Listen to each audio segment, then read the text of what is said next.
Your mind is an ocean and your awareness is the lighthouse. And where you place your awareness creates the kind of life you want. If you just put it on autopilot, then you're going to have an autopilot kind of life. But if you want to control and create an extraordinary life, you need to direct that awareness to where you want it to go.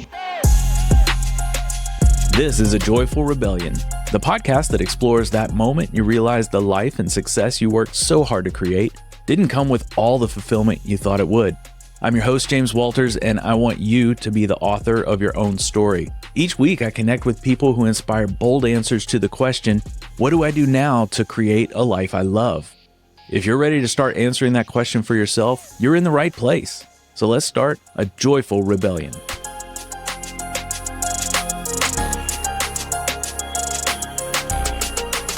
What if the life you built was never really yours to begin with? David Richards is a former Marine officer turned best-selling author and spiritual explorer. He spent 15 years following in his father's military footsteps until a string of failed relationships, a pandemic-era breakdown, and a cosmic wake-up call forced him to ask the bigger questions. Who am I really? What do I believe? And how do I live like I mean it? In this conversation, David opens up about childhood trauma, the emotional cost of displacement, and how faith and failure collided to reveal a deeper truth. We talk about meditation, modern masculinity, the power of personal reinvention, and the wild spiritual journey that led him to write the books Love Letters to the Virgin Mary and Becoming One with Christ. This is a story about taking full accountability, owning your voice, and rebuilding your life soul first.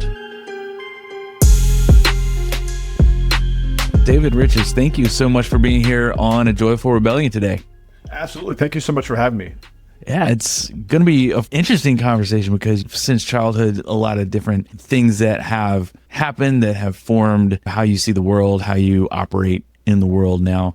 And you had pretty traumatic incident when you were a kid. I want you to tell that story to kind of set the scene for people, but I really want to take the journey. And I should mention, I just said this before I hit record, but for everyone listening, it's so funny in this podcast world because so many of them are done through a software that's kind of like Zoom, but way better sound quality than Zoom. And when I'm reading through all of your notes and we're getting ready to go live, I realized that you're like 15 minutes, 20 minutes down the interstate from me. So that's how the world works now. And glad we could meet up virtually. We'll probably see each other out sometime this week on the highway, but it's good that you're here. Tell us a little bit about where things began for you. The best place to start is I grew up in the military. So my father was in the Marines for 31 years, and that is a very unique way to grow up. And what I mean by that is if you haven't spent a lot of time on a military base, it's almost like a throwback to another time because the dads wear uniforms, so everyone looks the same. The houses look the same. There are military police on the base. Yeah. There's a huge, very stringent set of regulations to abide what it's like to live on base, like to the extent that you have to dress a certain way to go shopping on the base. So it's a very controlled environment. And in that sense, it's very safe. Like no one locks their doors. Crime is almost non-existent because people have the ability to punish within the job. So for 4 years, when I was growing up, we lived off base just outside the University of Maryland in a town called Hyattsville. And it was wild because this was from kindergarten through third grade. So different universe. Yeah. And this is back in the prehistoric time in the 1970s. It was also a time when the Vietnam War was winding down, and it was not a very pleasant war in the United States because it was the first war that was kind of broadcast. Like you could go back and see what happened during the day because of what they were able to film and send back to the States. And I didn't really appreciate how that might have affected how people perceived my family because my dad was the only military person who lived on our block. But I mean, normal childhood for the most part otherwise. What was different then that's so different compared to now is when I was 6, I had a best friend who lived up the street from me who was also 6. My brother was 9. My friend had an older brother who's 9 and then another brother who was 12. So we hung out all the time, but as 6 and 9-year-olds, we were roaming the streets. Yeah, that's what we did. Yeah, you don't see that today. Like helicopter parenting is a real thing. But I mean, we would be blocks away from anything. We'd go out in the woods by ourselves. And it was just like, I remember my brother and I crossing the street, and we had a snow day, and we went off one day to the high school that was like half a mile from where we lived. And these high school kids attacked us and dunked us in the snow. And it was just like, that was the 70s. It was that kind of that way.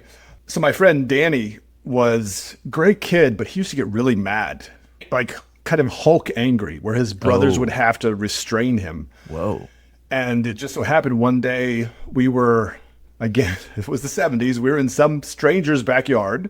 There was some construction going on in the back, and I guess there was a hammer on the ground. And so we're playing and doing whatever.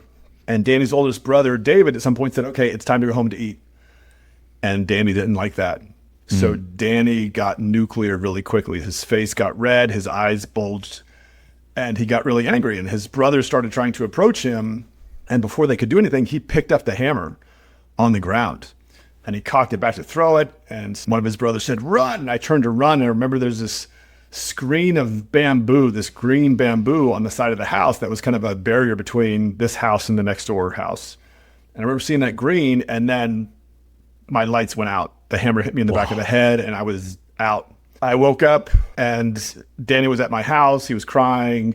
I had a bandage around my head. He gave me a coloring book, and it was all well. What I had forgotten from that, until it came back to me during the pandemic, was I remember watching his brother carry my body down the street to their house. Wow. And he was flanked by his brother and my brother. But I remember I was about 15 feet back from them. It was a very dark, kind of dreary picture, and I couldn't get back into my body. And like I said, that came back to me during the pandemic.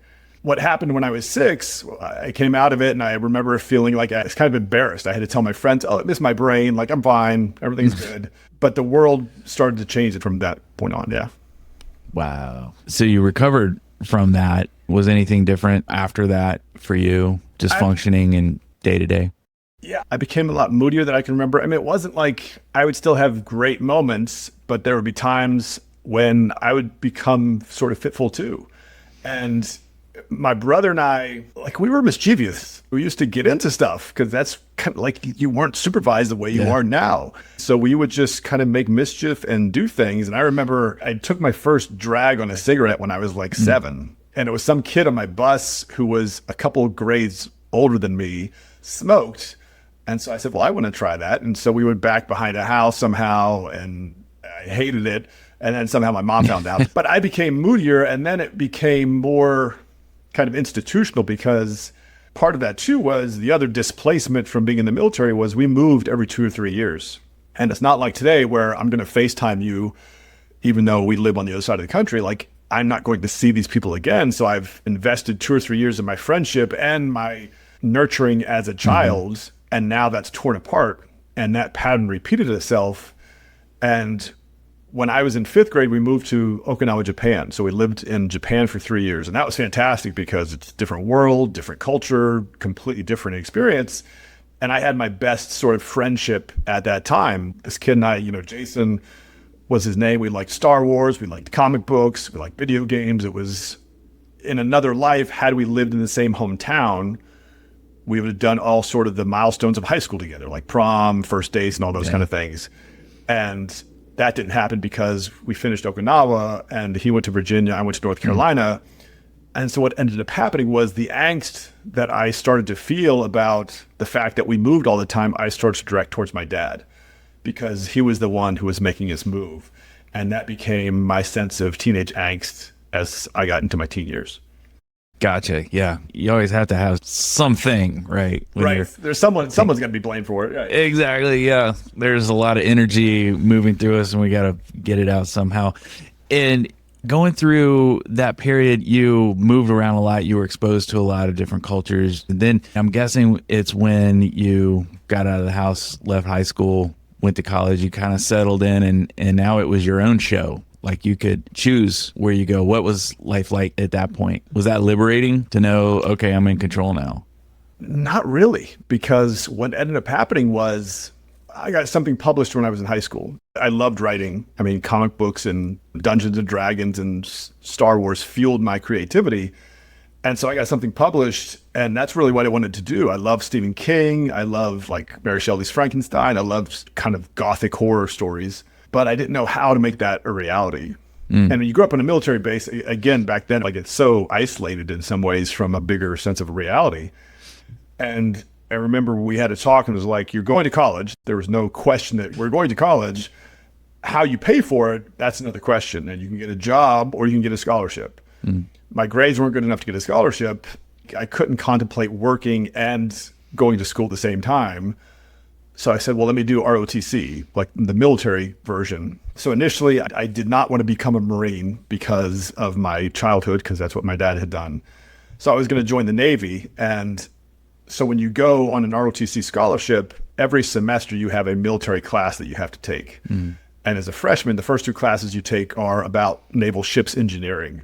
As a liberal arts person with a creative mind, the mechanics of ships engineering did not sit well with me. And it was like, I got to get out of this. I got to join the Marines. Yeah, I got to join the Marines. Like, let me go back to the Marines. I know that stuff.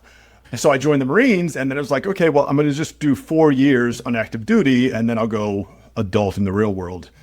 And that 4 years turned into 15. And in some sense, it was being a Marine Corps officer is not an easy thing. It's not like a guaranteed thing. And so the fact that, especially in college, you have to apply and be accepted and demonstrate physical aptitude, mental aptitude, and a passion and a hunger for that kind of life, it starts to fuel the fire. And then at the end of my junior year, you go to officer candidate school. And that is a real gauntlet of, can you make it through this intensely rigorous physical training, tons of learning about the military? So I became a Marine Corps officer as soon as I graduated. And then it was, okay, let me go see what it's like to do what my dad did. And that lasted 15 years until I kind of realized that I was following in my dad's footsteps, literally. Like I had his model of life for my own. And I realized that's not what I wanted. So I got out in 2006. In there, because where I'm hoping this discussion goes, you were raised a certain way. You were raised in a military family. You moved around like military families do. A lot of people have heard that. You had a little bit of a glimpse into what it was like outside of that life when you lived in that neighborhood for a couple of years. Then throughout all of this time, it sounds like your parents were pretty traditional as far as their beliefs, their religious beliefs, and you were raised Christian. But it was kind of like a lot of people I know in my family. We celebrate Christmas, we celebrate Easter, and there were times where we would go to church every Sunday. There were times we'd skip a year or two going to church or have to find another one or what. I don't know what that was all about. But it sounds like that was close to what your experience was as a kid. And then somewhere along the line, it changed for you with your faith, with what you believed about it. And I want to dig into that, and I want to kind of move in the direction of where between all of the leadership you were working with and some of the things you were experiencing through that process of learning about the leadership, demonstrating the leadership, and then just feeling like at the same time you're kind of lost and needed to grab onto some different level of your faith. So walk us through that part of your life. I guess the first thing I'd say is, because it plays so heavily into my life, is when I was 4 or 5, I had this kind of download, certainly before we called them downloads, but I had this kind of impression left on me that a woman was somehow going to connect me to God. And it was like this grand, adventurous, like I remember I'd watch Disney's, Sleeping Beauty or Cinderella. And it was like, that kind of love, that's what you're going to find. It's like, this is so cool, awesome. And I started writing poetry to girls when I was 10. I got to high school and like no one was operating on my sheet of music. I remember my friends went to go see this movie, Pretty in Pink, back when there was all these like 16 candles in the Breakfast Club. And Pretty in Pink. And they came back like, Dave, you're Ducky. You're Ducky. We know you're Ducky. And I was like, oh no, I have to go see this movie. And I watched it. I'm like, oh, I am Ducky and I don't want to be Ducky. Oh no. And it was like, the idea was very romantic. There was kind of a chivalry. And in high school, especially in the 80s, this is when people were figuring out about sex and drinking. And so I didn't mesh well with that crowd. And it was just like, and it was so frustrating. And so I started to compromise some of that as I got into college, because it was like, well, if sex is the way to go, then I need to figure out what that's about. I had gone to church every Sunday. Like my dad was pretty hard line that that's something we did. And now at college, I had the freedom. Well, I don't have to do that.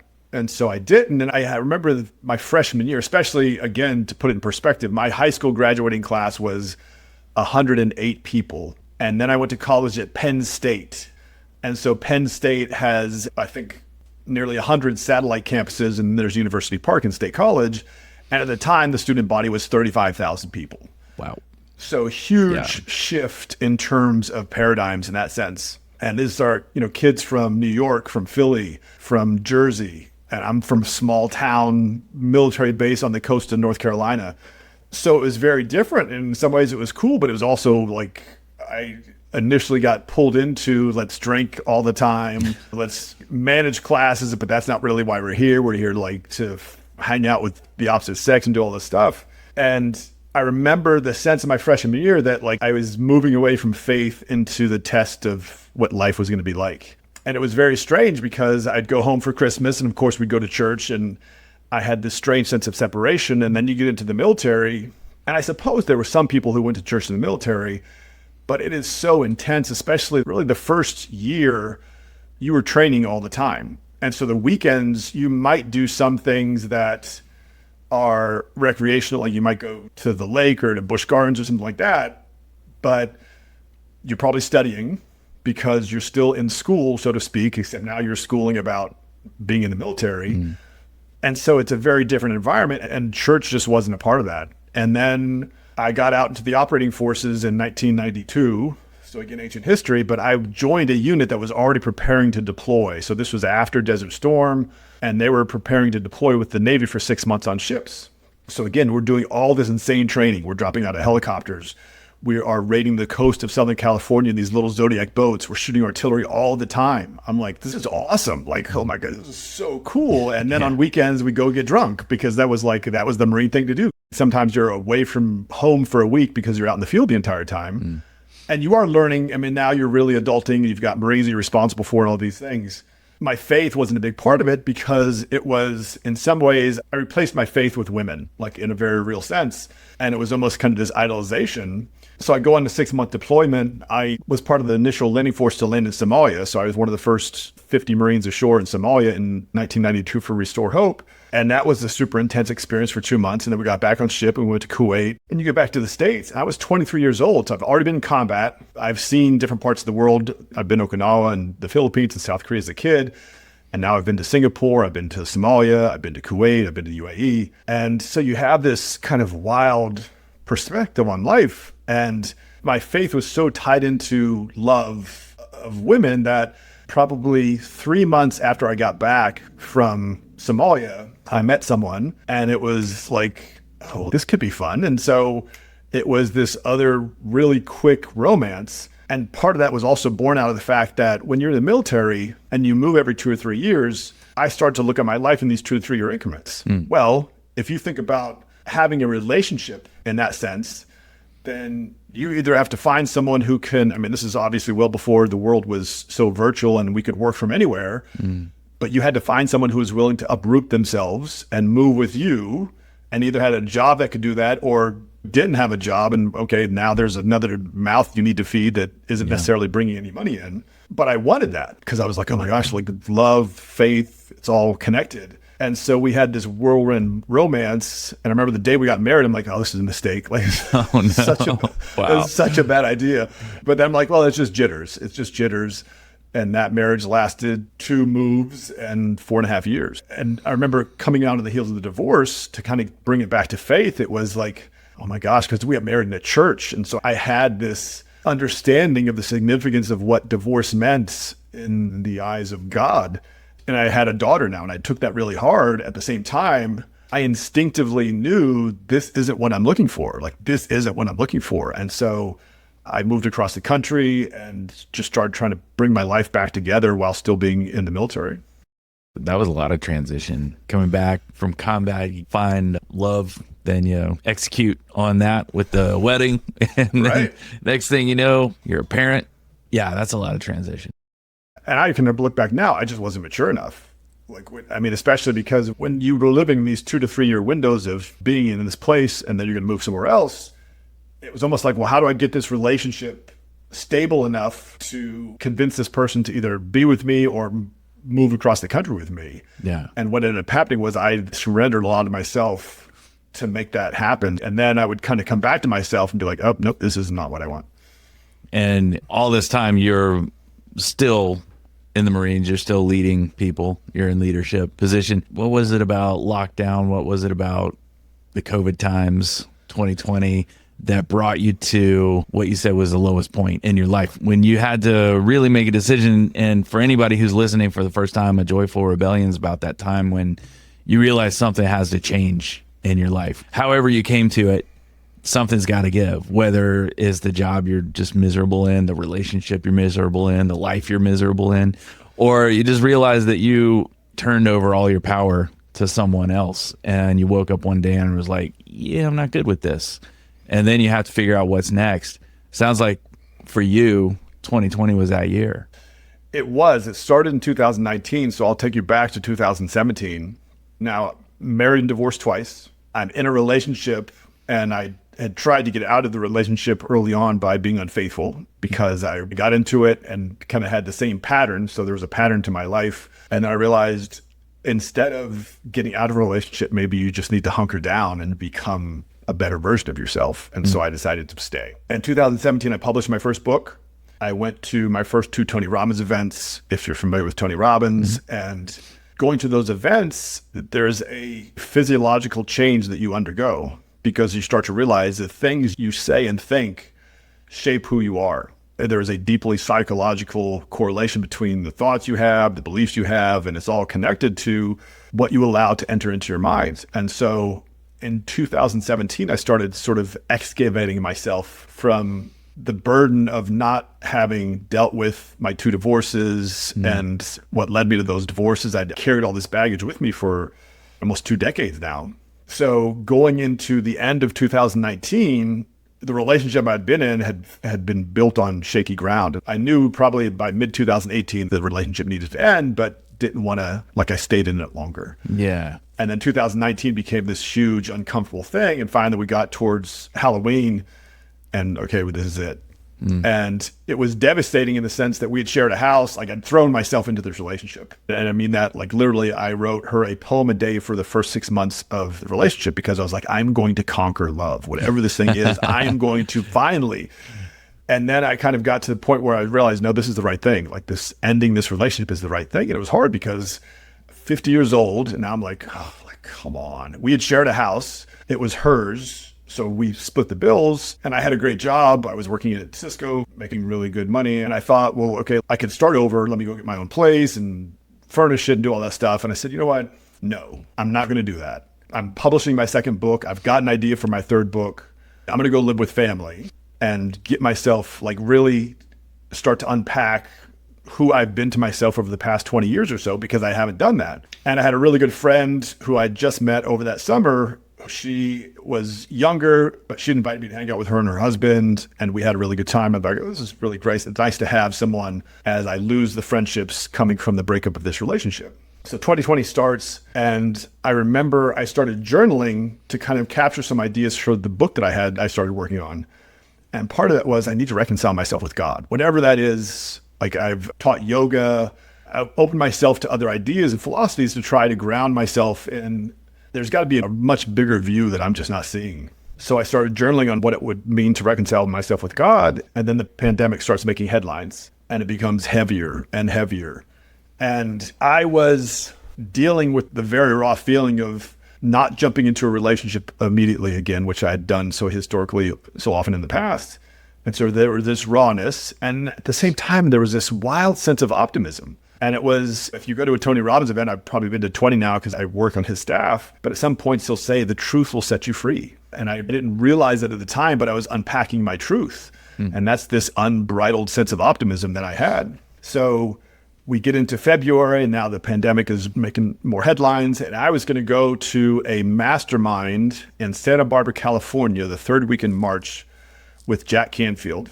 So Jack is a very famous author. He's published the Chicken Soup for the Soul series of books, if people have ever heard of that. He's sold more than 500 million copies. So I'd signed up for this in November. I wanted to promote my second book, but also talk about my third book. And I went out for this event, and this was now the pandemic has shut the world down. So I flew out from North Carolina to LA, and I think there were like 7 people on the plane built for 250 people. So you land in Los Angeles, no one is on the highways, like the LAX traffic is non-existent. Wow. And I go to this mastermind, and Jack is like, you sit for 45 minutes in this hot seat and you give him your ideas, and then he gives you his insights and wisdom. And so I told him about my desire to conquer love and all these things, and about my book. And towards the end of my time, he goes, like, you've got a year. That was his advice to me. You've got a year. And I was like, what the hell is that? Year to finish the book? Like, what are you talking about? All right. So I want to make sure that I answer your question. In terms of being the lowest point in my life, like I realize I'm 50 years old, about to turn 51. I have virtually nothing to my name. All my stuff is in a storage container here in Cary. And I've got my books. And I got a handful of stuff. And for me, that was the lowest point, because I knew even a couple years beforehand, I had the sense that like, oh man, I don't want to start over at 50. Like, come on. Yeah, right. I don't want to do that. And yet that's where I found myself. And the pandemic didn't aggravate that, because the pandemic was fresh and it was new. Like, oh, we're going to work from home. Oh, that's kind of cool. Let's see what that's like. But in terms of really it being the lowest point in my life, it was just dealing with the fact that I hadn't taken full accountability for my life. And as 2020 began, that's what started doing it. It sounds like it was less of a dramatic thing from things on the outside happening to you during 2020, but it sounds like it was a really long session of just looking in the mirror and taking stock of everything that had happened before and where you were. And I'm curious about the Marines, because just military in general, because you grew up in that family and you knew, it's like you said, the base was safe. It was predictable. And when you're in the military, they have rules and they have ways to do everything pretty much. And when you start, you're kind of on a track and you know what to expect, and you expect to move every 2 to 3 years. And growing up in that environment and then going in as an adult into that environment, do you think the things that were outside of the scope of the military, like when you're talking about love, when you're talking about relationships, and the military doesn't teach you necessarily how to approach those things, and there's not exactly a strategy or a template for it, do you think that may be part of why you were flailing a little bit during that part of your life? Absolutely. And part of it too is, I don't know what the percentage is now, but back then, the percentage of people who were in the military who also grew up in the military, probably like less than 20%. I mean, it wasn't a big population. When I look back at my classmates, my roommate from college was one of my best friends from high school. So his dad was in the Marines as well. And he ended up becoming a Marine too. But out of our class, we had 200 men in our class, 200 officers. There might have been 20 that had grown up in the military. Okay. And I contrast that with moving every 2 to 3 years. If you didn't move at all for your childhood, then you have the stability of your identity. One of the things that I've loved now, because I've lived in North Carolina for 18 years, is getting to know a place. Like actually getting to know a place and develop routines and see people that go to the bakery and they're like, oh, hey, good to see you. Like that kind of like small town sort of thing. Yeah. In the absence of that, you don't realize necessarily what you're lost. And some people, to compare it, so I said my friend Mike was my best friend from high school, and we served together and we went to college together. His family lived in North Carolina when his dad was in the Marines from, I think, 4th grade until we graduated. He had 9 years of stability. Yeah. And especially in your formative years, that's a big deal. Yeah.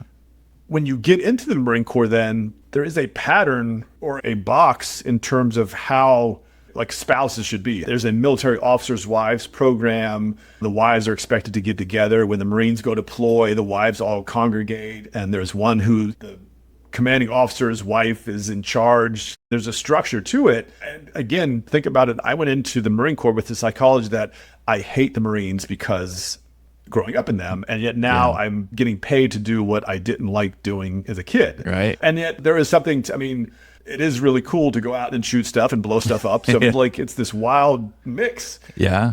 And once you're in that space though, if I'm in my mid-20s, I got married when I was 25, and I could see how the other officers who had wives of the same age were instantly conforming into what was expected of an officer's wife. And again, that was something that I was like, oh, God. Yeah. There was this resistance to it because it went against my sense of love. Like, I didn't understand how great a sense of love I needed to really see a bigger picture of life. And trying to fit it into what the Marine Corps deemed was appropriate or how you're supposed to align to the institution was very challenging for me. It just comes back to the fact that in that environment, they've got so many questions already answered. You know what you're going to wear to work that day. You know when you're going to eat. You know probably what you're going to eat based on the day, maybe.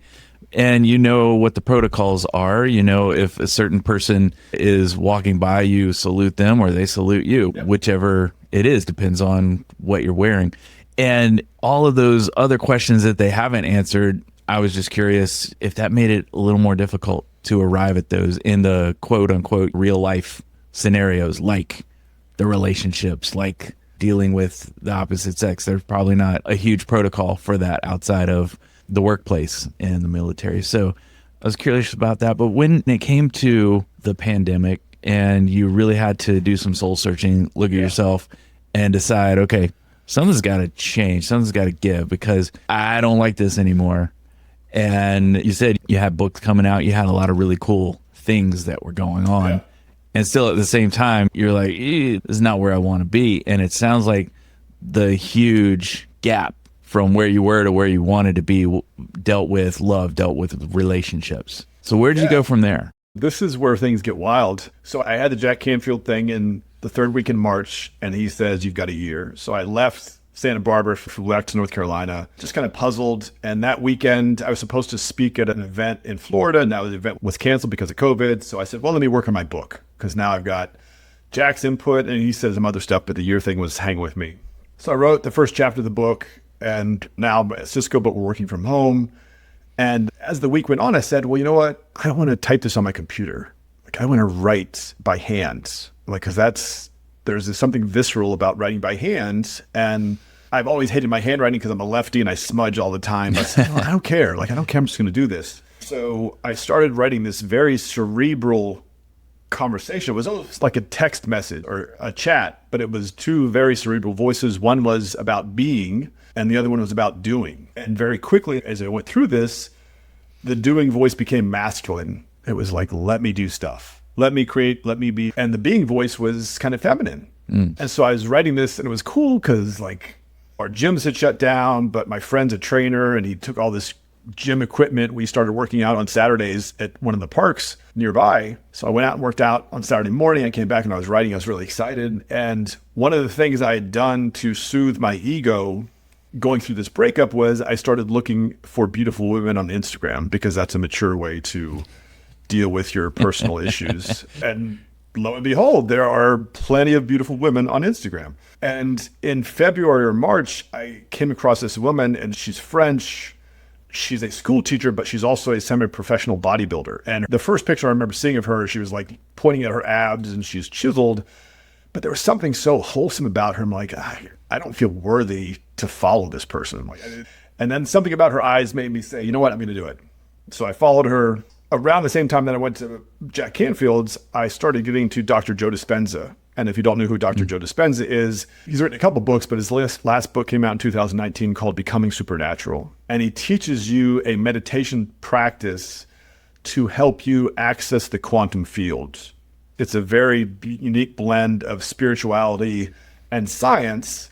And yet his work, they have documented evidence that his work has helped people cure themselves of cancer, cure themselves of Parkinson's. He doesn't say it because religion can be such a hot button topic, but he really pulls from Jesus's teachings that pray as if what you're praying for has already been answered. And that's kind of what his philosophy is around becoming supernatural. And people have mystical experiences doing these events or doing these meditations. And it's all about, he'll explain the science of how you squeeze your muscles to project your spinal fluid up into, there's a ventricle in the middle of your brain. And then that ventricle ignites the pineal gland, or your third eye, which in more esoteric practices, and that the pineal gland has crystals around it, and those crystals get excited, and then that is a broadcast station. And it's not widely talked about or accepted in organized religion. And yet if you go to the Vatican, there's a giant pine cone in the courtyard in the statue of the Vatican, and the pine cone pineal gland, there's a connection there. So the weekend after I get back from Jack's, I do one of his meditations on a Tuesday night, the last night in March of 2020. And I had just this download of my judgment day. And it wasn't any images, but it was all themes about why my life had worked out the way it had. And it was just all about love and relationships. And it lasted about 45 minutes. And I came out of the meditation and I was kind of like, okay, it's 8:30 at night. It's dark out now. There's a pandemic. This guy I've never met before told me I had a year in some strange way. Sounds ominous a little bit. Yeah. And I just went through this conscious life review, and it was very clear, like there was no other way. I remember asking myself a couple of days afterward, like, could I have interpreted that any other way than my life review? And I'm like, no, that was pretty much, that's what it was.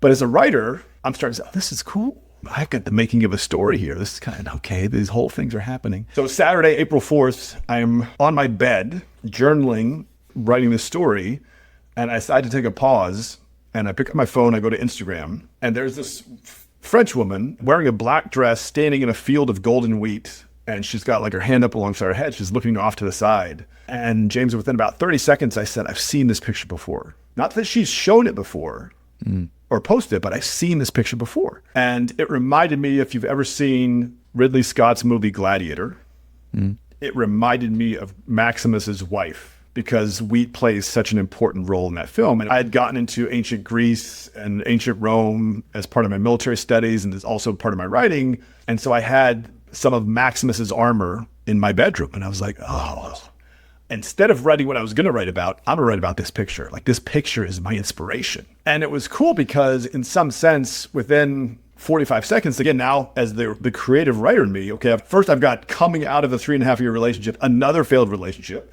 pandemic, Jack Canfield, Judgment Day, woman standing in the field of wheat. Bingo. Like, give me the Academy Award now. This is going to be great. I've done it. And I was over the moon because now what I had done, and I wrote about this and I just launched my next book this past week, but I had created a causal relationship between all these things in my life. And I don't know that I had consciously put that, but I was just like, I was in this space. And then after about an hour or two, the thought came back to me, well, who are you? Who are you to do this? Like, look at the life you've lived.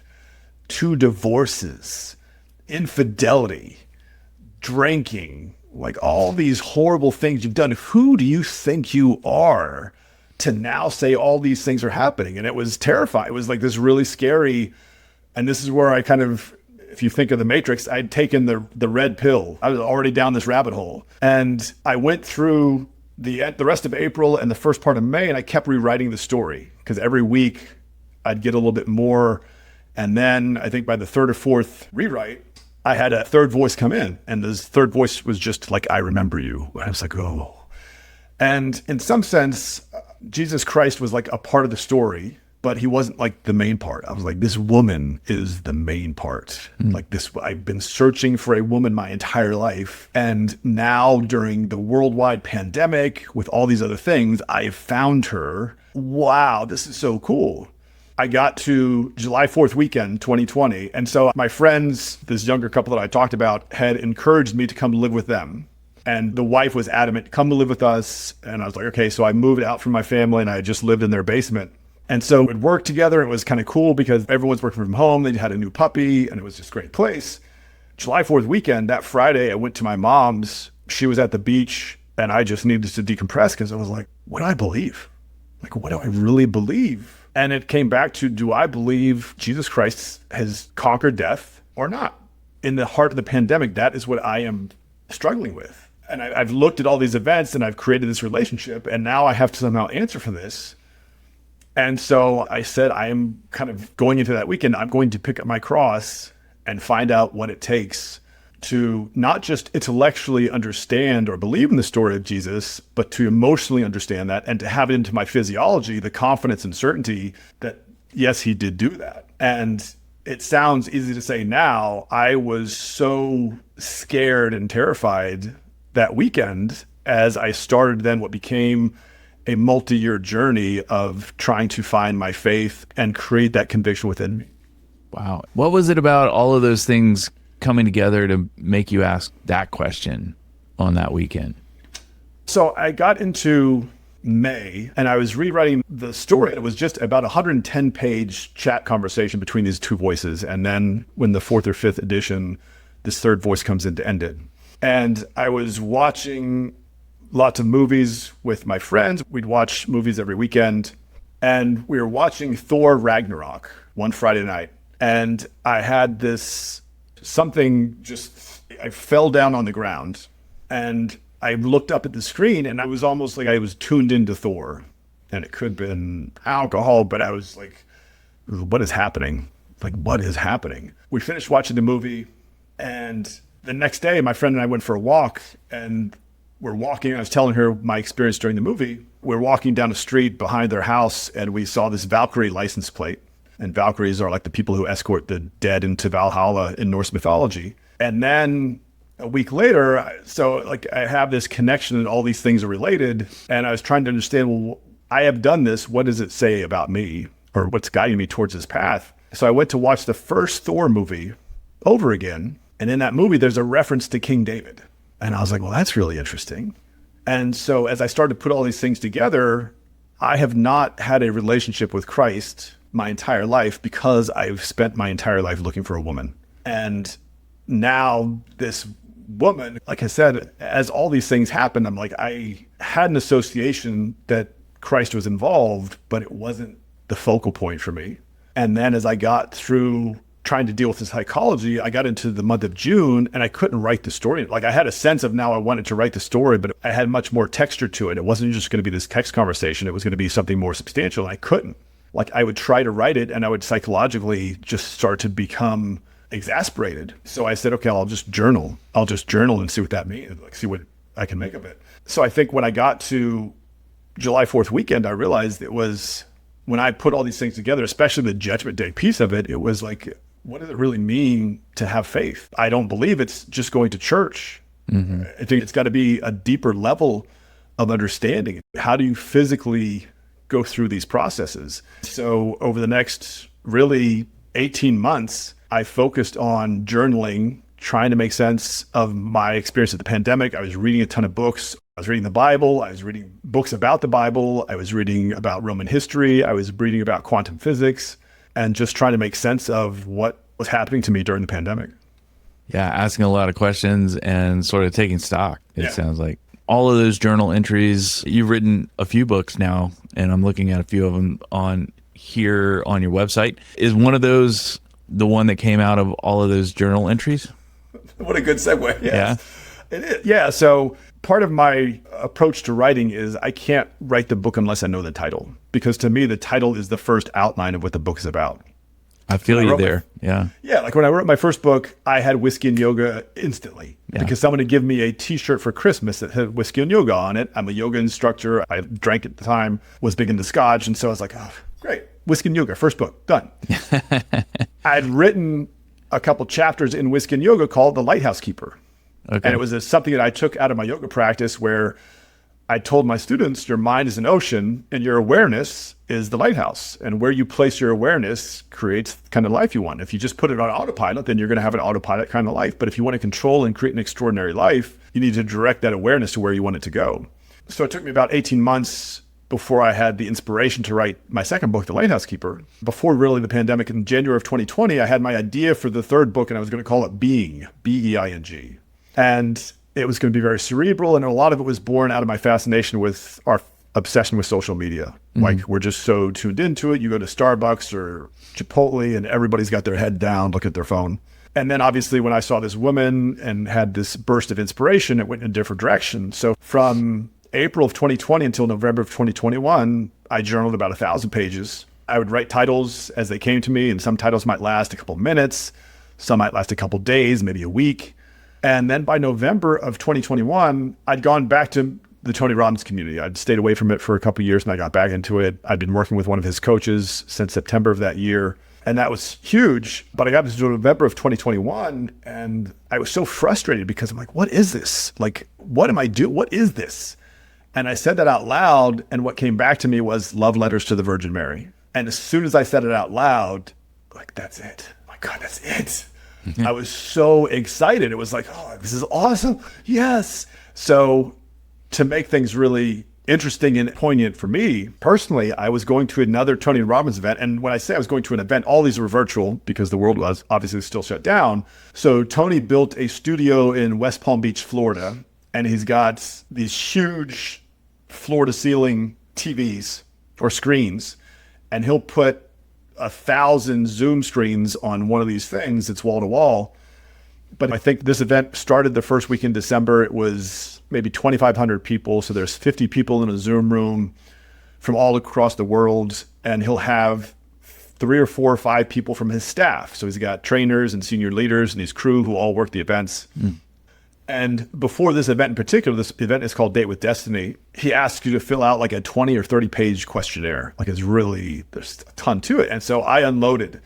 I told him everything. I'm like, this is what happened. This woman from France, like all this crazy stuff. Yeah. And so then we get to the event, and the events, we're going 10 or 12 hours a day, maybe sometimes even more. And on the last day of the event, they said, well, does anyone want to share about their experience that they've had at the event? I said, yeah, I'll do it. So they put me on the screen, and I said, I've been working on something for the past 2 years that's terrified me, and yet it's forced me to grow. I've looked at Judaism, I've looked at Christianity, I've looked at Islam, and I'm writing a love story between King David and the Virgin Mary. And everyone in the room was like, oh, wow, that's beautiful. Wow. And after about 30 seconds, I went off the screen. Someone else came on. After about 30 seconds, someone from the staff sent me a DM in Zoom, and they said, Tony wants to read your book when you're done. And I was like, Tony Robbins wants to read my book? Yes! And I was elated because it was a sense of validation that, like, okay, that title, obviously, I didn't say the title, but there's something to it. And then after maybe a day or so after the event, I had taken the month off from December to focus on writing the first draft of the manuscript. But I also started to think, well, how did Tony Robbins know to be listening to our Zoom room at the exact moment I said what I said? And that gave me my first, I would say, true appreciation of grace. Like, there's something bigger that's working if Tony Robbins, who has served and helped millions of people across the planet, just happens to be listening of the 2,500 people that he could hear to me at that moment. So I finished the first drafts on New Year's Day, 2022. And then I went into kind of this very deep spiritual kind of PTSD, where for about 3 weeks, I just couldn't answer basic questions at work. I knew that I'm terminating myself from Cisco because I can't answer things. And I think it was just kind of the shock that I'd completed the first version of this manuscript. And it was this tremendous shock. I didn't want to talk to my coach about it. I'm like, let's talk about something else. And that was a huge shift for me. And it was a lot to process because I loved Cisco. I loved being there. It was a source of stability. I was like, how am I going to do this? At the same time, to close this question out, the title didn't feel complete to me. So I was doing research online, and I saw that about 25 years ago, 2 pastors had written a series called Left Behind. And it was where the rapture takes place, and then everyone else is left behind. The Antichrist is there, and they're waiting for Christ's return. And it's a 12-part series. And in the last book, the 12th book, King David is resurrected. And I didn't know anything. I didn't know that it was in the Bible. Is it not in the Bible? But I was like, that's kind of cool. And so that gave me the subtitle, Love Letters to the Virgin Mary, The Resurrection of King David. I'm like, oh, that's good. I can go with that. So that was the book that came out of the 2.5 years of trying to figure out what the pandemic story was for me. Gotcha. That's great. And you said you got one coming out soon. I just launched my last book. It just came out this past Thursday. It's called Becoming One with Christ, The Lessons of King David. So it really looks at the Davidic covenant. So in the Old Testament, King David is promised an everlasting kingdom and an eternal throne that his offspring, meaning Jesus, will establish.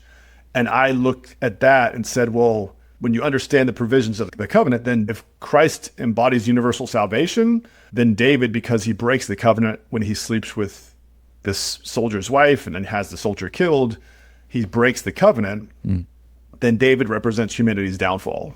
And when you look at the covenant from that lens, it makes a lot of sense. So then I go into not just the biblical history, but I go to the last 2,000 years. I also bring in quantum physics, and then talk about how the reality of how I think heaven on earth would happen in the 21st century based on where we are with AI, the idea that there are multiple universes and all this stuff. So, wow, that sounds like it could go a lot of different cool directions.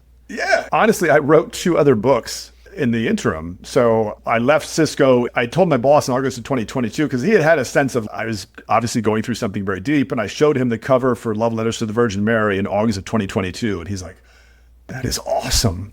Yeah.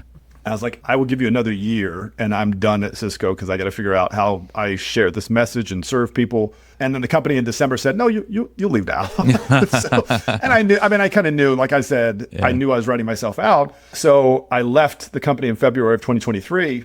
And I thought, well, okay, I've written this. Now what? And so I thought, well, let me dig deeper into the relationship with Jesus. So I said, well, I'm going to write a book called Love Letters to Jesus. And I'm going to look at it from that perspective and go deeper with it. So I wrote about 80% of that. And I'd sent the copy of this book to the woman. Okay. To the French woman. To the French woman. That was my next question. I want to follow up on so her. I said, no, this is kind of to me one of the funnier parts of the story. So I sent it to her. Her birthday is December 8th. Okay. And for the Catholics out there, you might know that December 8th is when the Catholics celebrate the Feast of the Immaculate Conception, when the Virgin Mary was conceived. Okay. So yeah, pretty wild coincidence there. So I wanted to get her a copy in time for her birthday. So I sent it. I didn't hear anything. I had an address. It wasn't her address, but I knew she'd get something from this place. And I told her, I'd said very beautiful things to her. In January of 2021, I told her, you've inspired my belief in heaven, and I'm writing a book about it. And she was like, okay, thank you, strange man. Great. So I sent her a copy. And then December 23rd, I get a message from her on Instagram. And she's like, is this a joke? Like, who are you? I'm like, no. And she said, well, FedEx wants me to pay for the package. Oh. I didn't ask for this package. I don't want this package. Call FedEx and tell them to take it back. I was like, oh, right before Christmas. This is awesome. This is so perfect. This is just great. I lost my job. Yeah. Now this, great. So I said, okay, I'll call FedEx after the holidays. So I called FedEx after the holidays and they're like, hey, it's already at its final destination. We can't take it back. I'm like, all right, well then it's done. I'll forget it. I won't hear from her again. It's over. So 2 months goes by. I'm working on Love Letters to Jesus. And towards the end of February, she reaches out again. And she said, I told you, like very French, like this very old world, strength. She's like, I told you to call FedEx. They're asking that I pay for it. I have a problem that I didn't create. What are you going to do about it?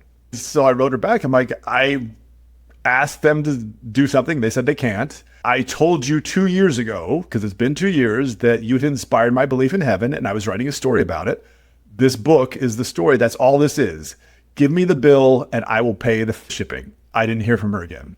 Okay. And that was on a Friday. So the next day, I'm folding laundry on my bed, and this thought just came to me. She picked up the book. Like I said, this is my book that I told you I was writing. And she said, that's very sweet, but this is very strange that you did this.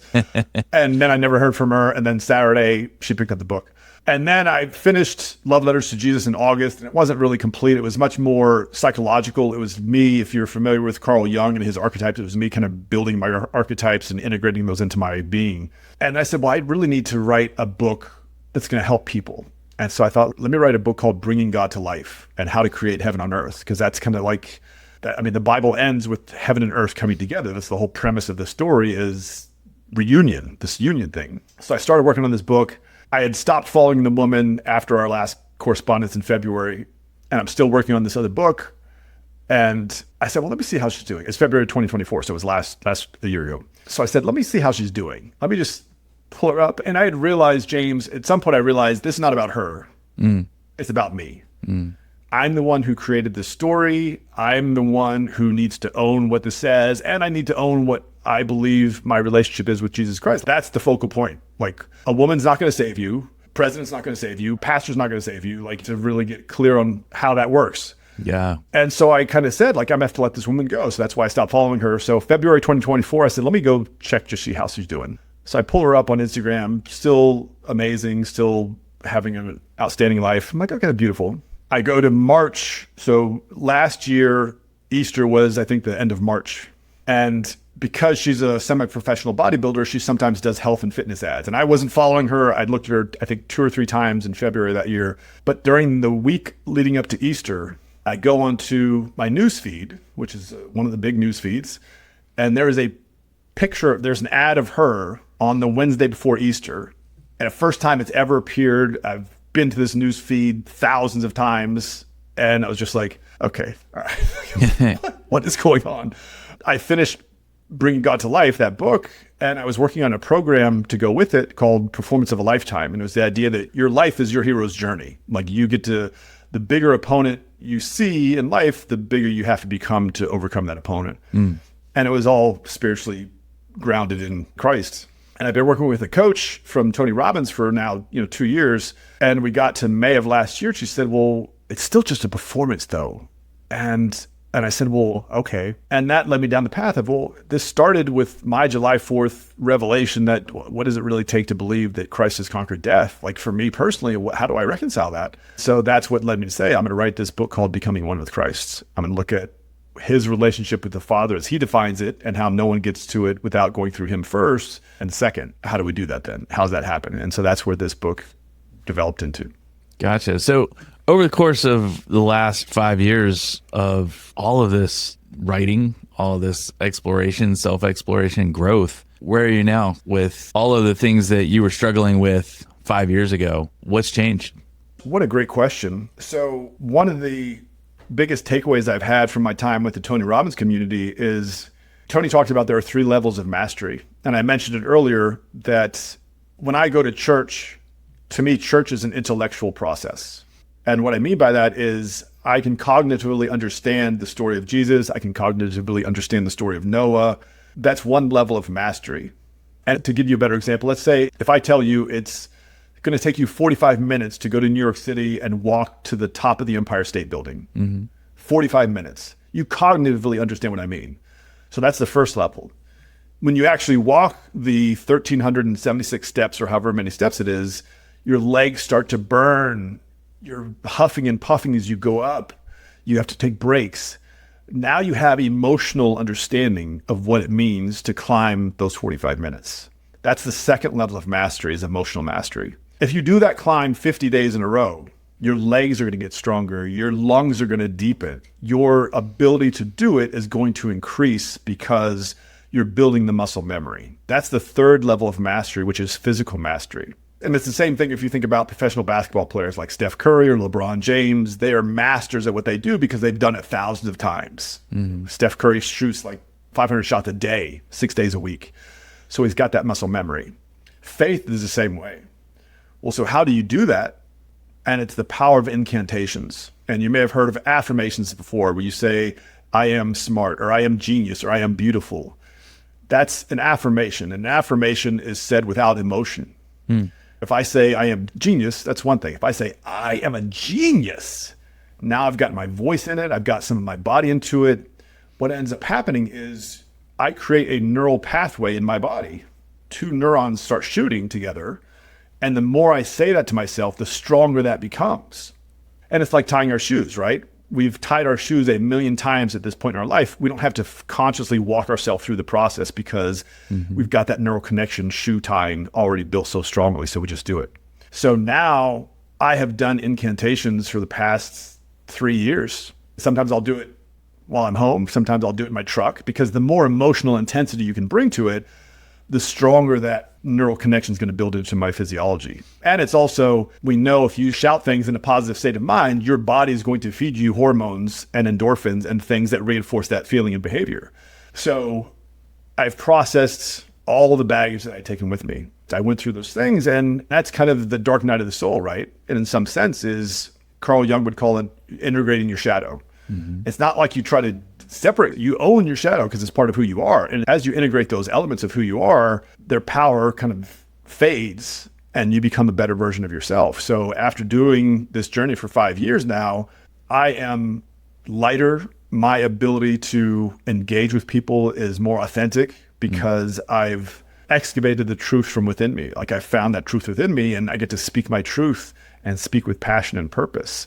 And it's been a transformation. In some ways, it's been the most difficult journey of my life, but that's what makes it so rewarding too, is you realize at some point, whatever your faith is, whatever you believe, you ultimately get to reconcile that within yourself. No one can do that for you. Like no one can do that for you. And even if someone tells you, when people read my book, investigate it. If something doesn't sit right with you, I look at that now, and I've read Jordan Peterson's book, We Who Wrestle with God, which came out last November, and I spend 5 pages in the Garden of Eden. He spends like 200 pages in the Garden of Eden. Wow. I'm just like, I read his book. I'm like, oh, I could have done so much better. At the same time, the purpose of my book isn't to excavate the meaning and significance of the Garden of Eden. It was a very tertiary standpoint. But the beauty of this is getting to a place of conviction and owning who you are. And I think that's ultimately what we all want, is truly own who we are. And the greatness that's within us is something that only we can cultivate and only we can find. And it's through our interaction with other people that we see how well we're doing that. So I feel like I went into the pandemic, I weighed 200 pounds, I was eating horribly. I'm 183 now. I eat great. I'm as fit as I've ever been. I'm as vibrant as I've ever been. I'm working on 2 courses to go with this book that just launched. One is on the Davidic covenant and helping people understand that.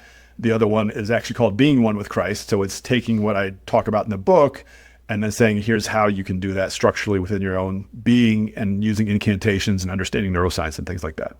That's really cool. And I just want to point out for people listening that you ran up against this question about your life, things that you were struggling with, things that you hadn't answered, things that when life took over at a certain point, you didn't have time or even the desire maybe at that point to contemplate. But then you started doing the work, you started writing some things down, and now you've got several books. If there's someone who's listening right now, I want to just talk a little bit about who would most benefit from reading these books, from getting a little slice of what you discovered along this journey. I would say the religious, the spiritual, and the curious. And for me, it comes back to your purpose, your why. And when you think about the purpose of something is the reason it exists. It's like when I asked myself, that's what led me to write Whiskey and Yoga. For 11 years, I wanted to write the next Stephen King horror story, and I could never finish a manuscript. And then when I got this Whiskey and Yoga t-shirt and I read a book that said, what is the purpose of your life? That changed my outlook completely. And I said, gosh, what is my purpose? And when I think about why I exist, I mean, it's kind of the existential question, right? So if you have that same sense, whether you're in a job and you like your job or you're frustrated, I think inherently we all have a sense that we're made for more. And oftentimes what happens is we don't want to, like when I was leaving Cisco, I wanted to leave Cisco on my terms. Like I said, okay, let me get my coaching business started, or let me get this book finished, and let me get the program finished, and then I'll leave. It doesn't always work like that. And at the same time, you kind of realize if you have a dream inside of you, who do you think is going to bring that to life? No one is going to do it for you. Like no one else. And when you realize it's all on you, that can be a little daunting at first, but it's through that forward progress every single day, just going up against the resistance until you become stronger, because that's what I had to do. Like there were days, especially in 2023 was a really hard year because I was dealing with the fallout of losing my job. I don't know what I necessarily expected that was going to take shape with this woman, but that didn't obviously pan out. And so now I was like, now what? Like, how much more do I have to take before I take action or grow more? And at some point then you realize it's all up to you. Like it's all up to you. Other people will help you. I'm not saying that it's a complete solo effort. I've had some beautiful friends that have helped me grow along the way. But to make your dream reality, to breathe life into your dream, it does take everything you've got, because you realize you become an ambassador for your message. You become the ambassador for your brand, and you want to live that brand 24 hours a day, 7 days a week, because you want to be seen as authentically owning who you really are. That's a great way to put it. Well, if someone does want to get one of your books, your latest book, what's the best way to get in touch with you? Yeah, so davidrichardsauthor.com is my website. I don't think the new book is up there yet. I'm working on getting the website updated. I'm on Instagram at davidrichardsauthor as well. You can reach out to me there. If you reach out to me on Instagram, I will send you a link to my book directly, Becoming One with Christ, because that book, I've got a website for it, but it's not connected to my website yet. Excellent. Well, David, is there anything that we didn't talk about today that you think is important to share? One of the greatest lessons I've learned is that life happens for you, not to you. And when you can appreciate the significance of what that really means, your perspective on life changes completely. That's huge. And I would say that is something that tends to be a theme that comes up a lot on this show with people I talk with who have overcome a lot. And sometimes they had to move themselves from life happens to me to life happens for me. And once they do, everything changes for them. So thank you for leaving us with that. And thank you for being here today on A Joyful Rebellion. It's been an absolute pleasure. Thank you so much for having me on. Thank you for being here and hanging with me till the end. I want to encourage you to try one tiny act of joyful rebellion this week, and that is to say no to one thing that drains you, just one. Then use that space for something wildly ordinary that makes you feel alive. And that's how it starts. Small moves can lead to big destinations. Tell me what you try. I'd love to hear, and I'll be right here next week when you're ready for more.